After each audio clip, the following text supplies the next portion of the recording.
Hello दोस्तों, कैसे हैं आप सब?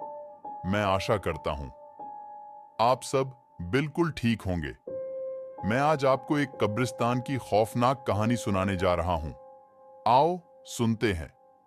एक छोटे से गांव में एक पुराना कब्रिस्तान था। लोग कहते थे कि उस कब्रिस्तान में भूतों का बसेरा है।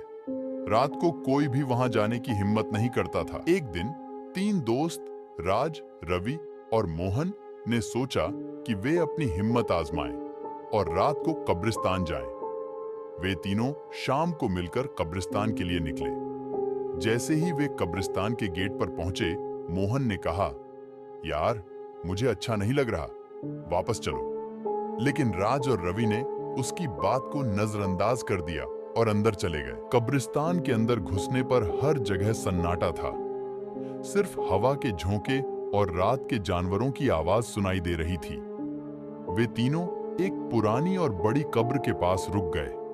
राज ने कहा, चलो यहां बैठते हैं और देखते हैं कि कुछ अजीब होता है या नहीं। जैसे ही वे बैठे, अचानक से एक ठंडी हवा का झोंका आया और साथ ही कुछ पत्तों के खड़खड़ाने की आवाज सुनाई दी।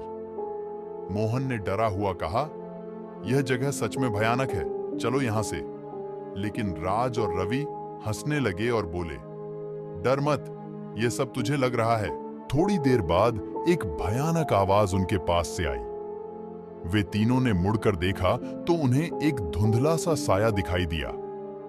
राज ने टॉर्च ऑन की और जैसे ही उसने उस साए पर लाइट डाली, उन्होंने देखा कि एक भूत उनके सामने खड़ा था। वे तीनों डर के मारे चीखते हुए भागने लगे।